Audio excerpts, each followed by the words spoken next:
Daniel capítulo 4, que dice así: Nabucodonosor, rey, a todos los pueblos, naciones y lenguas que moran en toda la tierra, paz os sea multiplicada. Conviene que yo declare las señales y los milagros que el Dios Altísimo ha hecho conmigo. Cuán grandes son sus señales y cuán potentes sus maravillas. Su reino, reino sempiterno, y su señorío de generación en generación. Yo, Nabucodonosor, estaba tranquilo en mi casa y floreciente en mi palacio. Vi un sueño que me espantó, y estando en mi cama, las imaginaciones y las visiones de mi cabeza me turbaron. Por lo cual di un decreto para hacer venir delante de mí a todos los sabios de Babilonia, para que me dieran a conocer la interpretación del sueño. Entonces vinieron magos, astrólogos, caldeos y adivinos, y declaré el sueño delante de ellos, pero no me dieron a conocer su interpretación. Hasta que entró delante de mí Daniel, cuyo nombre es Belsasar, como el nombre de mi Dios, y en el cual hay espíritu de los dioses santos, y declaré el sueño delante de él, diciendo: Belsasar, jefe de los magos, ya que he entendido que hay en ti espíritu de los dioses santos, y que ningún misterio se te esconde, declárame las visiones de mi sueño que he visto y su interpretación. Y estas eran las visiones de mi cabeza en mi cama. Yo estaba mirando, y aquí un árbol en medio de la tierra, cuya altura era grande. Crecía este árbol y se hacía fuerte, y su altura llegaba hasta el cielo, y se veía desde el extremo de toda la tierra. Su follaje era hermoso y su fruto abundante, y para todos había en él mantenimiento. Debajo de él se ponían a la sombra las bestias del campo, y en sus ramas hacían morada las aves del cielo, y se mantenía de él toda carne. Yo estaba mirando las visiones de mi cabeza en mi cama, y he aquí que un vigilante y santo descendía del cielo, y clamaba fuertemente y decía así: cortad el árbol y desgajad sus ramas, quitad su follaje y desparramad su fruto. Váyanse las bestias que están debajo de él y las aves de sus ramas, mas la cepa de sus raíces dejaréis en la tierra, y con atadura de hierro y de bronce entre la hierba del campo, y se empape con el rocío del cielo, y su parte sea con las bestias en la hierba de la tierra. Sea cambiado su corazón, para que no sea corazón de hombre, y le sea dado corazón de bestia, y pasen sobre él 7 tiempos. La sentencia es por decisión de los vigilantes, y por dicho de los santos la demanda, para que conozcan los vivientes que el Altísimo se enseñorea del reino de los hombres, que lo da a quien él quiere, y constituye sobre él al más bajo de los hombres. Yo, el rey Nabucodonosor, he visto este sueño. Tú pues, Belsasar, dirás su interpretación, porque todos los sabios de mi reino no pudieron darme a conocer su interpretación, pero tú puedes, porque hay en ti espíritu de los dioses santos. Entonces Daniel, cuyo nombre era Belsasar, estuvo atónito casi 1 hora, y sus pensamientos lo espantaban. El rey habló y dijo: Belsasar, no te espanten el sueño ni su interpretación. Respondió Belsasar y dijo: Señor mío, el sueño sea para tus enemigos, y su interpretación para los que mal te quieren. El árbol que viste, que crecía y se hacía fuerte, y cuya altura llegaba hasta el cielo, y se veía desde toda la tierra, cuyo follaje era hermoso, y su fruto abundante, y que para todos había mantenimiento en él, debajo del cual moraban las bestias del campo, y en sus ramas habitaban las aves del cielo. Tú mismo eres, oh rey, que creciste y te hiciste fuerte, pues creció tu grandeza y ha llegado hasta el cielo, y tu señorío hasta el extremo de la tierra. Y en cuanto a lo que vio el rey, un vigilante y santo que descendía del cielo, y decía: cortad el árbol y destruidlo, mas la cepa de sus raíces dejaréis en la tierra, y con atadura de hierro y de bronce en la hierba del campo, y se empape con el rocío del cielo, y su parte sea con las bestias del campo, hasta que pasen sobre él 7 tiempos. Esta es la interpretación, oh rey, y la sentencia del Altísimo, que ha venido sobre mi señor el rey, que te echarán de entre los hombres, y con las bestias del campo será tu morada, y con hierba del campo te apacentarán como a los bueyes, y con rocío del cielo serás empapado. y 7 tiempos pasarán sobre ti, hasta que entiendas que el Altísimo se enseñorea en el reino de los hombres, y que a quien Él quiere lo da. Y lo que dijeron de dejar en la tierra la cepa de las raíces del árbol, significa que tu reino se te mantendrá firme después que entiendas que el señorío está en los cielos.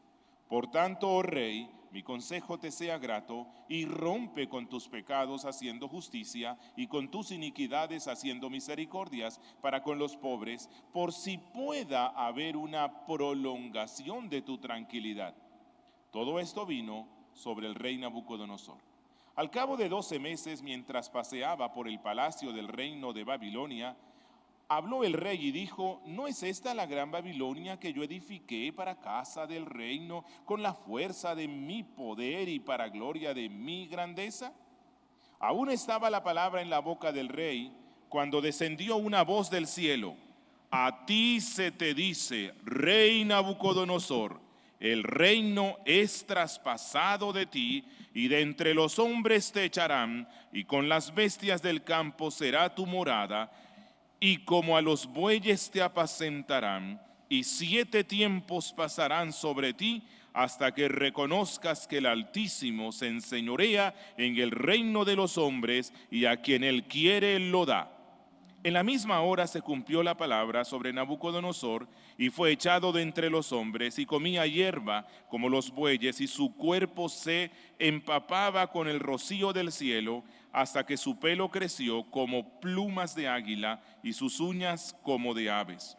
Mas al fin de ese tiempo, yo, Nabucodonosor, alcé mis ojos al cielo, y mi sentido me fue devuelto, y bendije al Altísimo.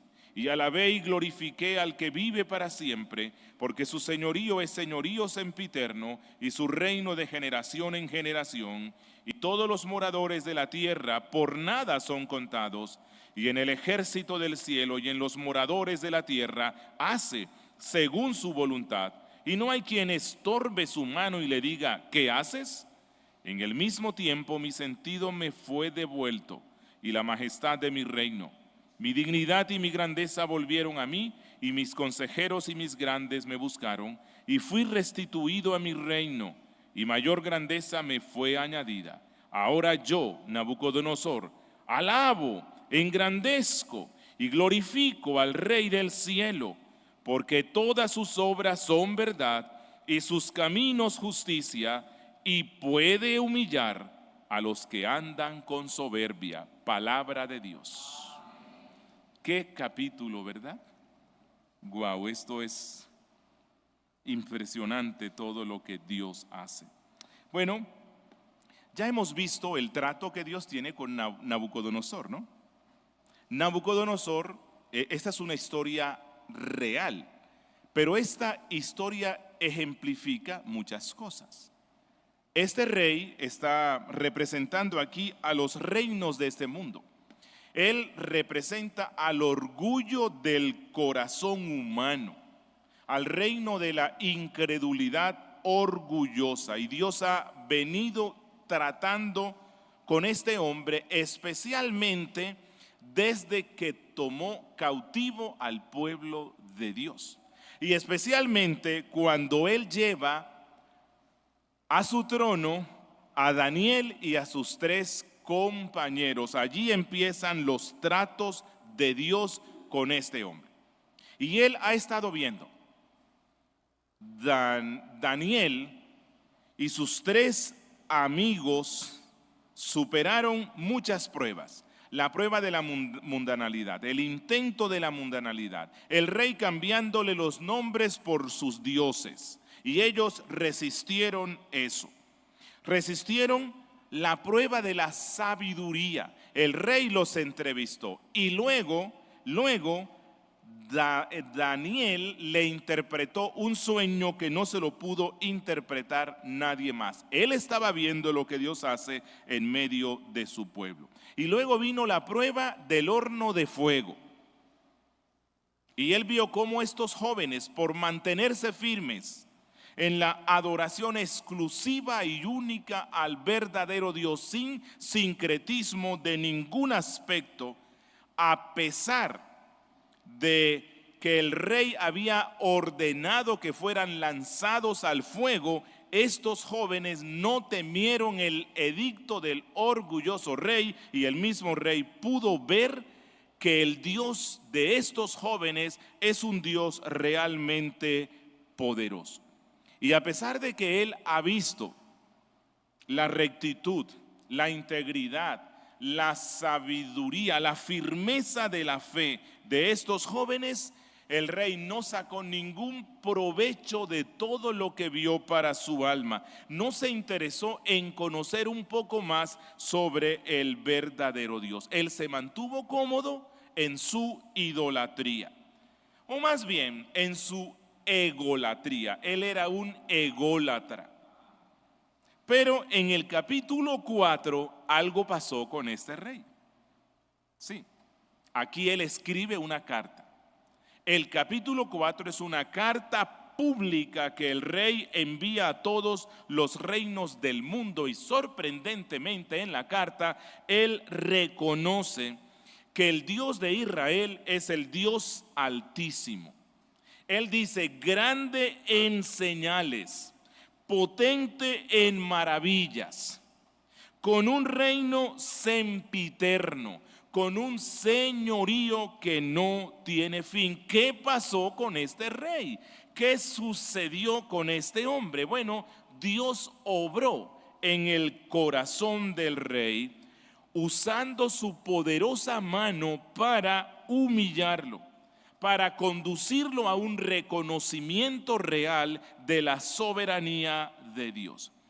Y hemos dicho ya que este proceso ilustra lo que Dios hace con el corazón incrédulo y orgulloso de cada hombre que ha sido elegido por la gracia de Dios para que un día llegue a la fe y al verdadero arrepentimiento.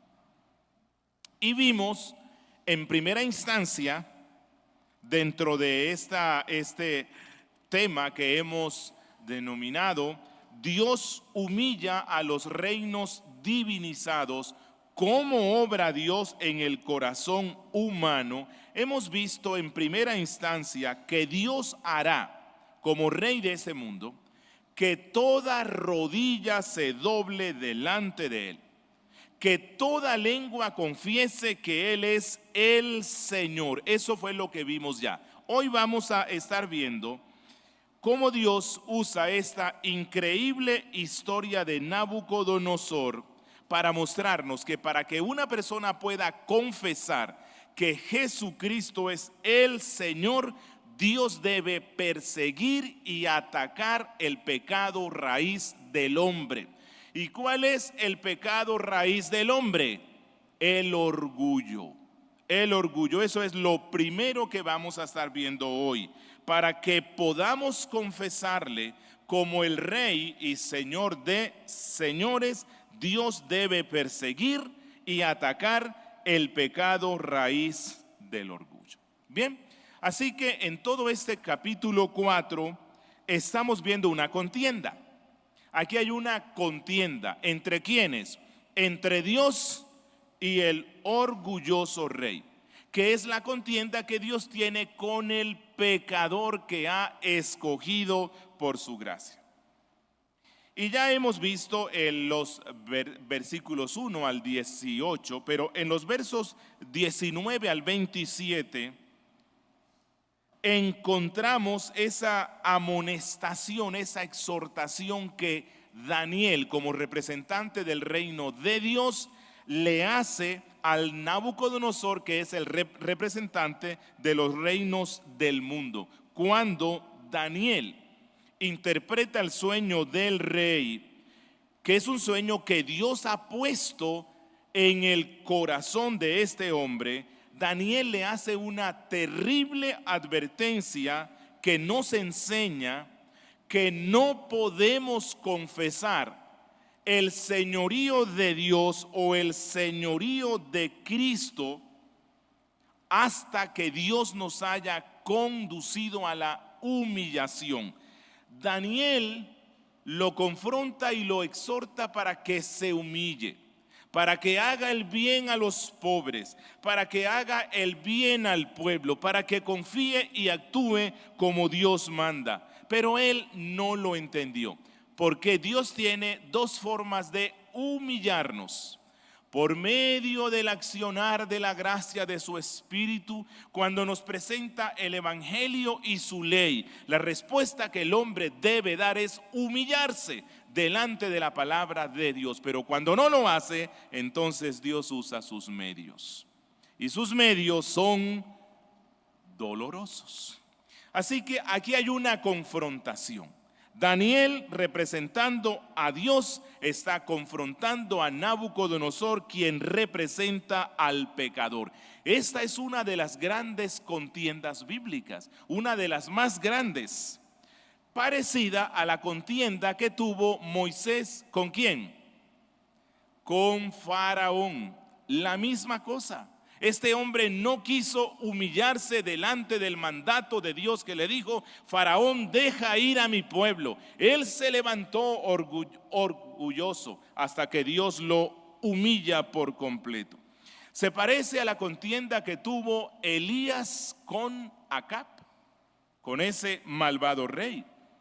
La contienda de Juan el Bautista con Herodes, otro malvado rey. Jesús y Pilato, Pablo y Agripa. Este es el gran conflicto en la historia de la redención. Dios confrontando a los reyes de este mundo. Bien, deseo que observemos ciertos contrastes que se nos dan aquí en el capítulo 4 entre Daniel y Nabucodonosor, entre el salvo y el que no es salvo. Miren, si me acompañan al verso 19. En el verso 19 se nos deja ver la insensibilidad del rey frente a la sensibilidad espiritual del Hijo de Dios. Cuando el rey le cuenta el sueño, Daniel lo entiende inmediatamente por el Espíritu Santo. Y él queda como petrificado, él queda horrorizado, él está deshecho, él está dolido por dentro. Y el juicio no era sobre él, el juicio era sobre el rey, y él era un siervo del rey. Él formaba parte del pueblo que había sido esclavizado por el rey. Y a pesar de todo esto, cuando él entiende que el juicio de Dios vendrá sobre este orgulloso rey, Daniel siente simpatía, hay empatía, hay tristeza, está afligido y dura una hora mudo. No sabe qué. Bueno, él sabe qué decirle al rey, pero no se lo quiere decir en el instante hasta cuando él haya procesado por dentro esto, porque está profundamente triste. Dice el verso 19, entonces Daniel, cuyo nombre era Belsasar, quedó atónito casi una hora, sus pensamientos lo turbaban. Había tristeza en su alma por lo que Dios iba a hacer con este hombre. Pero, mientras tanto, ¿qué pasaba con el rey? Miren lo que él dice. Belsasar, no te turbe el sueño ni la interpretación. No temas, no hay por qué andar angustiado, es un sueño. No te afanes. Por eso no lo tomes tan en serio, insensibilidad. El incrédulo es insensible, pero el hombre de Dios amaba genuinamente a este rey que los tenía esclavizados. Y yo creo que aquí es bueno decir esto. Quiera Dios que nosotros sintiéramos esa clase de amor por el impío, por el incrédulo. Quiera Dios que tuviésemos esa clase de sensibilidad por nuestros familiares incrédulos, por nuestros familiares y amigos que no conocen a Cristo, que cuando pasamos por la Biblia, cuando pasamos por el Evangelio, cuando escuchamos a Cristo decir que aquel que no crea en Él será condenado eternamente, surgiera en nuestras vidas un amor sincero por esos amigos y familiares los cuales han escuchado el Evangelio y se mantienen en incredulidad. Esto mismo fue lo que sintió Pablo.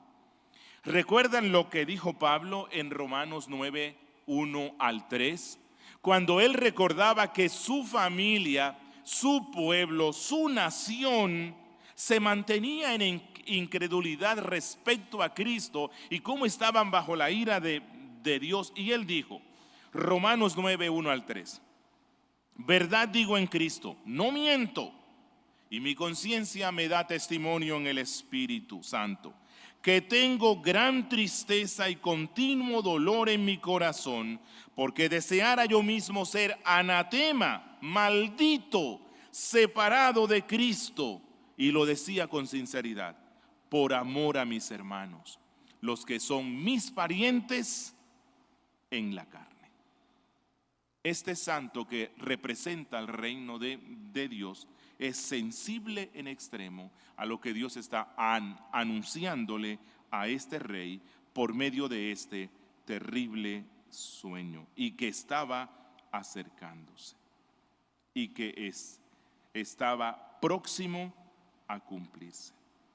Pero quiero que observemos otro contraste entre Nabucodonosor, que representa el reino del mundo, y Daniel y el reino de Dios. Nabucodonosor expidió un decreto y el decreto decía: le ordeno a todos los sabios, magos y astrólogos y adivinos de mi reino que vengan aquí y les ordeno que me interpreten el sueño. Pero su decreto no funcionó.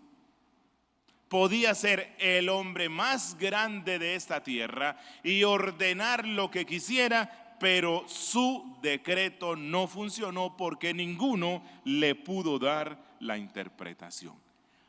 Por el contraste, en Dios había dado un decreto, que está en el verso 17. La sentencia, el decreto de Dios, es por decisión de los vigilantes. ¿Cuál era este decreto que también está en el verso 24, en el 25 y en el 26? El decreto es que Dios iba a humillar a este rey hasta lo más profundo y ese decreto se cumplió. Nadie pudo detenerlo. Nadie pudo detenerlo. Y deseo que observemos algo más. El sentido de importancia personal que se daba a sí mismo el rey en contraste con el juicio que Dios iba a mandar sobre él. Si regresamos un poco al capítulo 3, allí vamos a ver ese sentido de importancia, esa autoestima demasiado alta que tenía él. Y recuerden que la imagen del árbol que él ve en el sueño, con sus ramas que se extienden por todo el mundo, muestra la propia autoestima orgullosa de este rey. Lo que él pensaba de sí mismo, se veía como un árbol. Así que esa es la razón por la que digo que Nabucodonosor comprendió buena parte del sueño. No necesitaba una total interpretación, sí necesitaba que le interpretaran algunas cosas, pero él sabía que ese árbol era él. Él no podía pensar en su mente que existiera otro árbol del cual dependieran todos, sino él, porque era un hombre orgulloso. ¿Qué otro árbol más grande que yo en el mundo? ¿Qué otra fuente de alimento y sustento para todos los hombres sino el poderoso rey del imperio más grande que hay en el mundo? Pero en el capítulo 3, bueno, allí lo vemos, ¿verdad? Que construye una estatua gigantesca, quiere que lo adoren como Dios.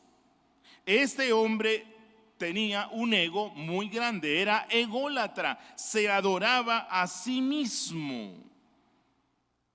Pero en los versos 17 y 25, cuando se tala este gran árbol, allí vemos una imagen de Nabucodonosor bajo la mano del juicio de Dios, del verdadero rey. Y esto una vez más muestra la soberanía de Dios sobre los reinos de este mundo, no importa lo grande que estos reinos sean. Otro contraste que vemos en este capítulo es la crueldad de Nabucodonosor frente a la misericordia del verdadero rey.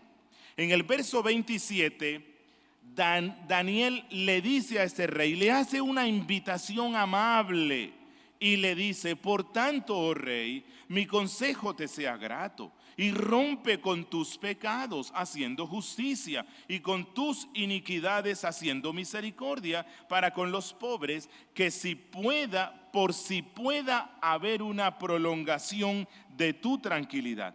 Pero ese rey no había mostrado misericordia para con los pobres. Pero Dios estaba siendo misericordioso. Le había dado un sueño mostrándole el juicio que venía, pero Dios usa al profeta para que le dé una santa exhortación y recomendación.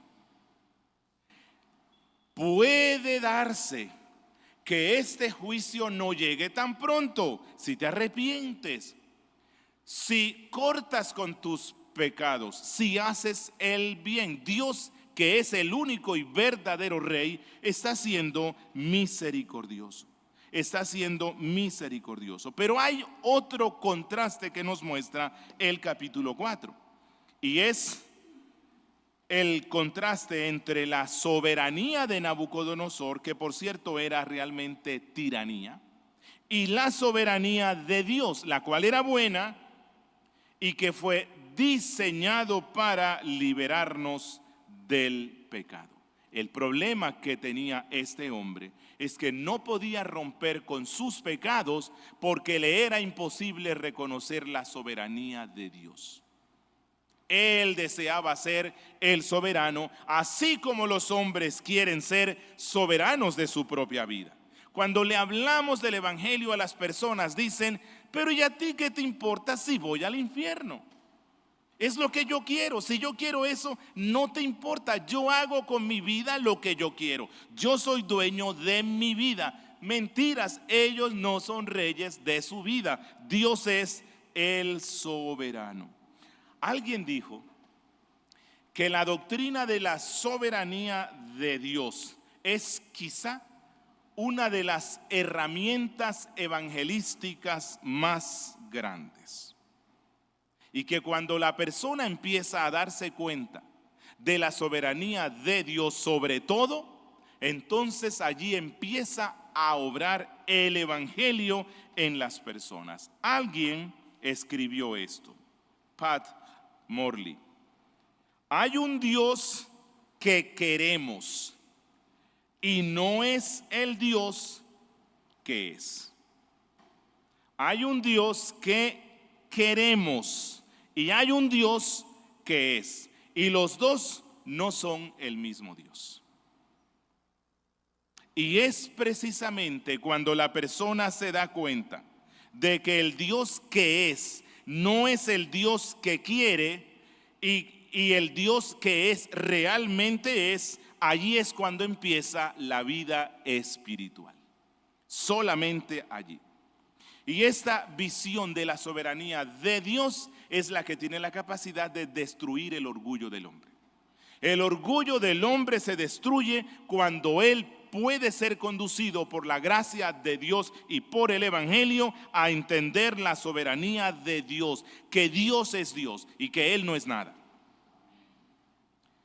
No sé si han escuchado sobre un gran avivamiento o despertar que hubo hace varios siglos en Norteamérica, y Jonathan Edwards fue uno de sus grandes representantes. Bueno, él dice que durante este tiempo en el cual hubo un despertar hacia la fe cristiana muy generalizado, con frecuencia la doctrina de la soberanía de Dios se utilizaba para producir conversiones. Él dijo: creo que no he encontrado discursos más bendecidos que aquellos sobre la doctrina de la soberanía absoluta de Dios con respecto a la salvación de los pecadores. He visto la conversión de miles cuando caen rendidos ante esta doctrina. Y eso es muy interesante, porque hoy día muchos cristianos suelen decirnos: el problema con ustedes los reformados es que creen en la soberanía de Dios. Enfatizan la soberanía de Dios y eso les impide hacer evangelismo. Pero es todo lo contrario. Realmente, predicar del gobierno absoluto de Dios sobre todas las cosas, incluyendo la salvación, es un instrumento poderoso para la conversión del pecador. La soberanía de Dios entonces es una herramienta evangelística. ¿Cómo se mata el orgullo en el corazón del hombre? Entendiendo y aceptando la soberanía de Dios. Pero hasta aquí este hombre todavía no la ha aceptado. Todavía su orgullo está intacto. Él sabe cómo se mata el orgullo, pero no lo quiere hacer. Y el miércoles próximo vamos a estar viendo cómo mató Dios el orgullo y cómo Dios matará frecuentemente nuestro orgullo. Así que les espero el próximo miércoles. ¿Dónde está Cristo en el pasaje? ¿Dónde está Cristo? ¿Quién es el Rey de Reyes? ¿Quién es el Señor de señores ante el cual toda rodilla se doblará y confesará que es el Señor? Ese es Cristo Jesús. El capítulo 4 es un conflicto entre Cristo y el pecador. El reino de Cristo venciendo a los reinos del mundo. Cristo es el centro de esta historia, no es Nabucodonosor. Y todas las herramientas que usa Cristo para la conversión de un pecador. Mis hermanos, y aprendamos algo más. La gracia es tan benévola que ella usa la instrucción para que el hombre se humille. El evangelio para que el hombre se humille. Y cuando una persona escucha el evangelio de Cristo y escucha que Cristo dice que para entrar en su reino es necesario que cada uno se niegue a sí mismo, que muera a sí mismo, que llore por sus pecados, que se vea como pobre y miserable, la respuesta que debe dar el hombre instantáneamente es caer de rodillas delante del Rey de Reyes y Señor de señores, y Dios tendrá misericordia de su alma. Pero cuando no lo hace, pero Dios ha decidido tratar con él en su misericordia, Dios lo humilla usando sus medios, que es lo que vamos a estar viendo en nuestra última predicación el próximo miércoles. Así que, ¿cómo quiere ser instruido por Dios? ¿Con el instrumento de su palabra? ¿O tal vez con el instrumento de la Biblia más los juicios de Dios? Recuerda, incluso si ya eres hijo de Él, y el orgullo está levantándose en tu corazón, porque tal vez te está yendo bien en la empresa, tal vez te está yendo bien en el matrimonio y a otros no. Tal vez tienes hijos inteligentes, juiciosos, obedientes y otros no. Porque tal vez eres pastor y Dios está bendiciendo tus predicaciones. Pero el orgullo está creciendo y creciendo. Y escuchas la voz de Dios que te dice: el que se enaltece será humillado, el que se humilla será exaltado. Pero no haces caso. Prepárate. Si eres hijo de Dios, Dios te humillará como Él sabe hacerlo. Aprendamos por medio de la instrucción y no por medio de la experiencia, porque ella duele mucho. Amigo que me escuchas, has escuchado el Evangelio por medio de esta interesante historia. Y lo único que tengo que decirte hoy es esto: Dios es Señor de todo, incluyendo de tu vida, lo quieras o no. Y Dios es Señor de la muerte. Y un día, si no reconoces que Él es el Señor sobre todo y te sometes a su voluntad, el Señor de tu vida te condenará para siempre en el infierno. Amigo, ven a Cristo, reconócelo como el Rey de Reyes y Señor de señores, Señor de tu vida, Rey de tu vida. Oremos. Padre nuestro, una vez más, gracias. Gracias por este maravilloso libro de Daniel.